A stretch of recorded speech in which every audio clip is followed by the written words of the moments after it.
بسم اللہ الرحمن الرحیم۔ حضرت لال شہباز قلندر رحمۃ اللہ علیہ کہیں جا رہے تھے، راستے میں ایک بندہ ریچھ نچانے والا نظر آیا۔ آپ نے پوچھا تم کون ہو؟ بولا قلندر ہوں۔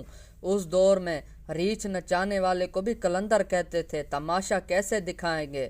فرمایا پہلے تم دکھاؤ پھر میں دکھاتا ہوں۔ ریچھ والے آپ سن کر مسکرا دیے تو یہ بات ریچھ والے کو پسند نہ آئی، کہنے لگا آپ کون ہیں؟ فرمایا میں بھی قلندر ہوں۔ وہ بولا آپ کیسے قلندر ہیں؟ نہ تو آپ کے پاس ریچھ ہے اور نہ ہی ڈگ ڈگی۔ تو پھر ریچھ والے نے ڈگ ڈگی بجائی اور ریچھ کھڑا ہوا اور کھڑا ہو کر ناچنے لگا۔ اس نے کہا حضور آپ کی باری ہے۔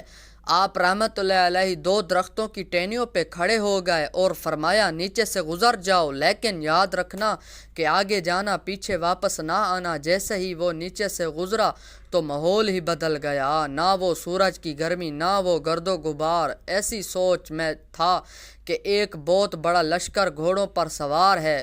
وہ گھبرا گیا کہ آج تو جان گئی۔ لشکر کا سپہ سالار آگے بڑھا اس سے پہلے کہ وہ کچھ کہتا، اور سپہ سالار بولا بادشاہ سلامت، آپ کہاں غائب ہو گئے تھے؟ آپ کی سلطنت آپ کا انتظار کر رہی ہے، رو رو کر برا حال ہے، ملکہ عالیہ کا برا حال ہے۔ آپ وہ حیران اور پریشان شاہی گھوڑے پر سوار ہو کر چل دیے۔ جب محل میں پہنچے تو عظیم و شان عمارت دیکھ کر حیران رہ گئے، اور جب آپ گھر کے اندر داخل ہوئے تو خوبصورت ملکہ گلے شکوے کرتی ہوئی اور اس سے لپٹ گئی۔ وہ شاہی پوشاک پہن کر تخت پر بیٹھ گیا۔ سال گزر گئے، بچے ہوئے اور شہزادے بڑے ہو گئے، بڑھاپا آ گیا، جسم سے جان اور منہ سے ذائقہ چلا گیا۔ ایک دن اپنی سلطنت میں دریا کے کنارے بیٹھا خیال آیا کہ آخر کیا ہوا تھا۔ ایسی جستجو میں وہاں پہنچا جہاں لشکر آیا تھا اور دیکھا کہ وہ درخت بھی موجود تھا۔ سوچا چلو دیکھتے ہیں، اور درخت کے نیچے سے گزرا تو ماحول ہی بدل گیا۔ وہیں وقت وہیں مقام، اور سامنے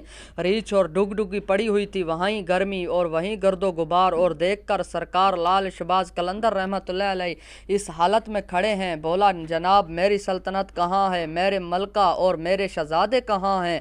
آپ نے فرمایا یہ سب تماشا تھا۔ اگر آپ کو ہماری ویڈیو اچھی لگی ہو تو لائک ضرور کیجیے گا۔